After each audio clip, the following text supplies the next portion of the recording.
जैसा कि मैंने पिछली वीडियो में आपसे डिस्कशन किया था कि चेक बाउंस का केस कैसे फाइल किया जाता है और उसका क्षेत्राधिकार कैसे यानी कि जुरिडिक्शन कैसे निर्धारित की जाती है और किस कोर्ट में उस केस को फाइल किया जाता है। और साथ ही साथ मैंने ये भी बताया था कि अगर किसी कारणवश चेक बाउंस केस ना फाइल कर पाए वह अंडर सेक्शन 130 के तहत, तो हमारे पास और कौन कौन सी रेमेडी है जिसके तहत हम अपनी चेक में धनराशि का रिकवरी हम कर सकेंगे।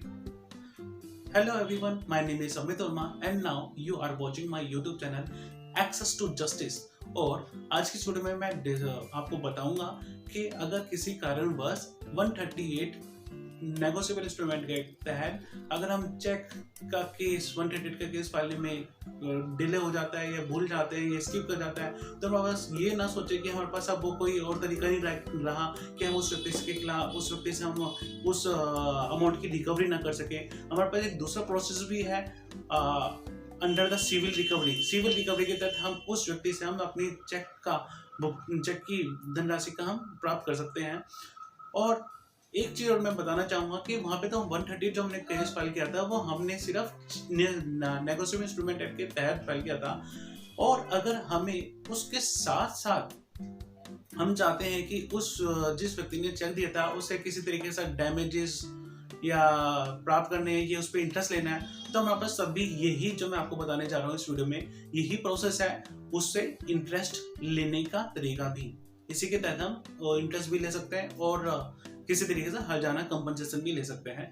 तो हम बात करते हैं आज की इस वीडियो में, जैसे कि code of civil procedure order 37 के तहत हम उस व्यक्ति के खिलाफ एक सिविल सूट फाइल कर सकते हैं, लेकिन उसमें भी उन्हीं दस्तावेजों यानी कि डॉक्यूमेंट्स की आवश्यकता होती है जैसे जो हमें डॉक्यूमेंट्स हमने उस समय फाइल किए थे क्रिमिनल केस में 138 के तहत। Number 1, original cheque. ये फिलहाल मैं बात कर रहा हूँ उस स्टेज की जिस समय आप 138 का केस फाइल नहीं कर पाए थे, तब उसके बाद भी हमारे पास प्रोविजन है सिविल रिकवरी का।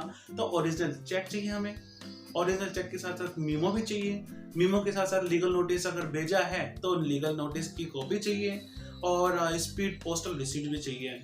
अब बात अगर हम ये कहें कि नहीं यार हमने तो केस ऑलरेडी फाइल कर चुके हैं लेकिन हमें इंटरेस्ट की जरूर आवश्यकता है और क्योंकि हमें बहुत सारा लॉस भी हुआ है इस व्यक्ति की वजह से, तब हम क्या कर रहे हैं उससे डैमेजेस लेने के लिए, क्योंकि जो 138 का जो प्रोसेस है नेगोशिएबल इंस्ट्रूमेंट के तहत उसमें हमारे पास कोई ऐसा प्रोविजन नहीं है जो कि हम कंपनसेशन ले सकें। इसलिए हमारे पास सिविल रिकवरी का भी जिसके तहत हम उस व्यक्ति से कंपनसेशन और इंटरेस्ट भी ले सकते हैं।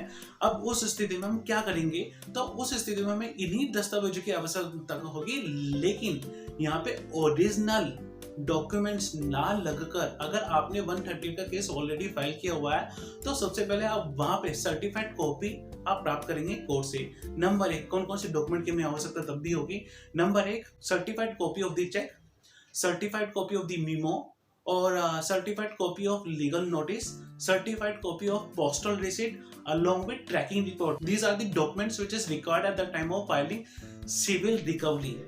और अब उसमें प्रोसेस क्या होगा, इसके लिए अगर आपको कोई फॉर्मेट चाहिए कुछ भी चाहिए तो let me comments in the comments below, और मैं उसके साथ साथ जो है मैं आप डिस्क्रिप्शन में डालूंगा कि इसका तरीका क्या होता है, कैसे ये ऑर्डर 37 का सूट फाइल किया जाता है। समरी सूट कहलाता है बेसिकली, स्पेशल समरी सूट।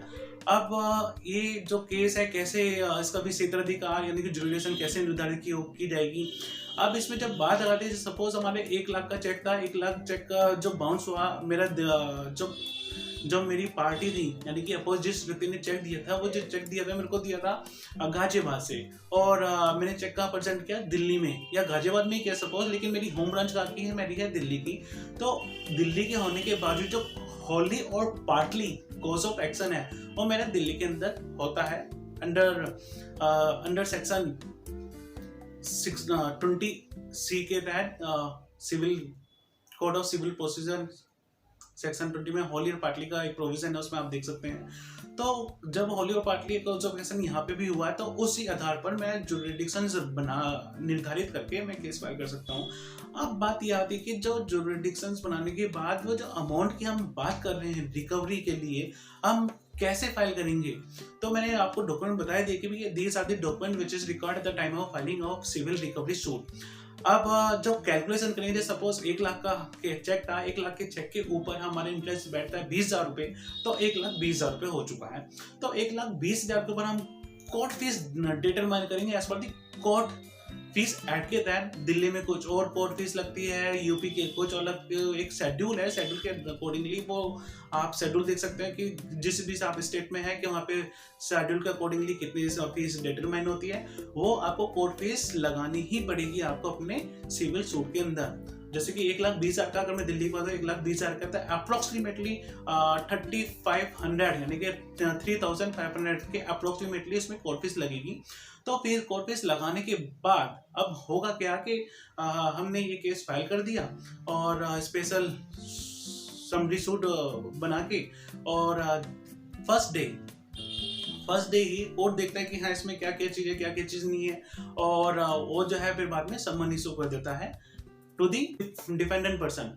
अब जो समरी सूट डालते हैं on the basis of instrument it means cheque के बिहा पे डालते हैं। तो उसमें जब हम अगर समरी सूट डालते हैं तो उसमें प्रोविजन होता है डिफेंडेंट के लिए कि within 10 days you have to be appear before this honourable court within 10 days, और you have to give your appearance. और अगर 10 दिन के अंदर आप ना तो अपीयर हो पाते हो और ना ही कोई जवाब दे पाते हो उस सिविल सूट का, तो on the next date of hearing जो भी उसमें डेट पड़ी हुई है, मैं एक एग्जांपल के तहत समझाता हूँ क्योंकि थोड़े से हो सकता है कुछ कंफ्यूजिंग लग रहा हो। मैंने केस फाइल किया 1 जनवरी को फाइल करने के बाद 2 जनवरी को उस पे हियरिंग हो गई। 2 जनवरी के बाद उसमें जो डेट लगी, वो जो उस पर नेक्स्ट डेट ऑफ हियरिंग लगी है, सपोज मैं कहता हूँ 10 फरवरी, यानी कि एटलीस्ट 40 days का टाइम उसमें दिया हुआ है। तो मैंने जैसे आपने ऑर्डर कर दिया समन इशू करने के लिए, तो समन ने पीए वगैरह सब कुछ फाइल कर दिया। पीए फाइल करने के बाद उन्होंने समन इशू कर दिया। समन में स्पेसिफिकली लिखा जाता है कि within 10 days you have to file leave to defend, कि व्हाट इज द रीजन, क्या क्या है क्या क्या नहीं है। और अगर 10 दिन के अंदर अगर सपोज जो समन 3 जनवरी को निकल गए और उसको जो है 5 जनवरी को समन रिसीव हो चुके हैं, तो 5 जनवरी से काउंट करके 15 जनवरी तक उसको अपना जवाब कोर्ट में अपीयर होना ही है, एप्लीकेशन लगा के, और अपना जवाब दाखिल करना ही है। और अगर किसी कारणवश अगर वो जवाब देने में विफल हो जाता है, फेल हो जाता है, तो court has a discretion, directly ही can pass the judgment in favour of the plaintiff itself.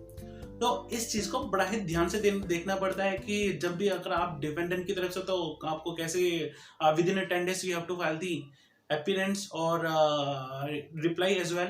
और अगर प्लेंटिफ की तरफ से, तो प्लेंटिफ आपके लिए तो एडवांटेज ही है, क्योंकि आप 10 days का वेट करो, जैसे समन रिसीव हो जाते हैं। अगर वो फेल हो जाता है, नहीं अपनी अपीयरेंस भी नहीं देता और जो आता भी नहीं है, तो ऑन द नेक्स्ट डेट में यानी कि 10 फरवरी को जज साहब डायरेक्टली ऑर्डर पास कर देंगे इन फेवर ऑफ द प्लेंटिफ। और कितने का फेवर करेंगे, कितने का ऑर्डर करेंगे डायरेक्टली, क्योंकि मैंने इसमें 1 लाख प्लस 20,000 इंटरेस्ट मांगा था, तो 1,20,000 का मेरे खिलाफ मेरे फेवर में डिक्री कर देंगे। तो ये एक बड़ा ही थोड़ा सा कॉम्प्लिकेटेड भी कह सकते हैं, लेकिन बहुत ही इजी है। उसके लिए मैं फॉर्मेट आपको मैं सप्लाई कर दूंगा, दे दूंगा इस वीडियो के अंत में भी। तो ये तरीका है। और अब बात करते हैं थोड़ा एक्सट्रीम ब्रॉडली। अगर किसी वजह से वो 10 दिन के अंदर आ भी जाता है और अपना डिफेंस रखता भी है, जैसे आपको बताता भी है, तब उसके अंदर ये देखा जाएगा कि जो उसने अपना डिफेंस लिया है, क्या वो मेंटेनेबल है या नहीं है। और अगर लगता है कि नहीं यार ये तो वेग है, मतलब कुछ जान नहीं है डिफेंस में, तब भी उन उसका डिफेंडेंट का जो डिफेंस लिया था उसको रिजेक्ट करते हुए मेरे फेवर में, प्लेंटिफ के फेवर में डिग्री पास कर देगा। अब कई बार क्वेश्चन ये आता है कि there are so many people who are asking me, अगर सिविल सूट में डिग्री हो चुकी है तो क्या उसका प्रभाव 138 नेगोशिएबल इंस्ट्रूमेंट के तहत जो हमने केस फाइल किया था क्या उसके ऊपर भी पड़ेगा? मेरा जवाब है नहीं, कोई ऐसा प्रभाव नहीं पड़ेगा, क्योंकि अगर आपकी 138 नेगोशिएबल इंस्ट्रूमेंट एक्ट अगर किसी कारणवश डिसमिस भी हो जाती है, even though you are entitled to get your money under this degree, जो आपको डिग्री प्राप्त हुई है वो आप ले ही सकते हो। अब कई बार सपोज ये भी सेकंड थिंग्स ये भी आती है कि यार ठीक है वहाँ पे डिसमिस नहीं है लेकिन वहाँ पे चल ही रहा है, आपको यहाँ पे तो 1,20,000 मिल ही चुका है, क्या उसके बाद वहाँ पे भी मेरे को मिलेगा? तो मेरा कहना है yes of course you are also entitled to get an amount. अब बात कर कहते हैं कैसे, क्योंकि ये जो मैंने सिविल सूट डाला है ये सिविल नेचर का है, ये जो अमाउंट मैं प्राप्त कर रहा हूँ बेसिकली ये मेरे एक तरीके से डैमेजेस है, कंपनसेशन है। आपने इंस्ट्रूमेंट दिया था, चेक दिया था, चेक बाउंस होने के कारण मुझे केस फाइल करना पड़ा, लेकिन जो मैंने 138 का केस फाइल किया है that is not a recovery suit, it is criminal offence और क्रिमिनल केस। तो वहां पे सिर्फ मैं इंस्ट्रूमेंट के एक्ट में जितना भी अमाउंट लिखा है मैं उसको ही एंटाइटल वो लेने के लिए। तो दोनों ही जो केसेस कहलाए जाएंगे बहुत डिफरेंट केसेस, तो दोनों में अलग अलग ही जजमेंट होती है। तो उस जजमेंट का और उस केस का इस केस के साथ किसी भी तरह से क्लब नहीं किया जा सकता। तो इस प्रकार हम देखते हैं कि अगर वो हमारे फेवर में डिग्री आती है 1,20,000 रुपए की, और 1,20,000 जैसे हमें डिग्री मिल जाती है तो उसके बाद हमारे पे प्रोविजन ये रहता है कि मतलब we have to wait at least 30 days. कहीं ऐसा ना कि डिफेंडेंट को कॉपी मिल चुकी है, उसको नॉलेज हुई है और वो उस डिग्री के खिलाफ कहीं अपील में चला ना जाए। और अगर कभी गया भी है, अगर जाता भी है, तो जाने के साथ साथ वो हमें देखना पड़ेगा कि कहीं अपील पेंडिंग तो नहीं है, अगर है तो उस पर अलग सेपरेट कार्रवाई चलती रहेगी, प्रोसीडिंग चलती रहेगी। तो 30 डेज जैसे ओवर हो जाते हैं तो हाँ वी कैन फाइल एग्जीक्यूशन डाल सकते हैं उस व्यक्ति के खिलाफ। एग्जीक्यूशन में क्या होगा, बेसिकली एग्जीक्यूशन में ये होगा डिग्री को एग्जीक्यूट कराएंगे और हमें अपना पैसा रिकवर हो जाएगा। तो आज की इस वीडियो में इतना ही, और अगर आपको कुछ लगता है कि हाँ मुझे इसमें कुछ और डिटेल नॉलेज चाहिए, आपको चाहिए, तो you can comments in the comments below, I will explain each and everything what ever doubt in your mind. तो आज की वीडियो में बस इतना ही, लेकिन जाने से पहले मेरी आप सभी से अनुरोध है कि जाते जाते इस वीडियो को लाइक और सब्सक्राइब जरूर करें, और अगर आपको मेरी वीडियो अच्छी लगी है तो इस वीडियो को शेयर करना ना भूलें, क्योंकि आपको एक छोटा सा प्रयास किसी न किसी व्यक्ति के लिए सहायक हो सकता है। तो आज की वीडियो में इतना ही, धन्यवाद।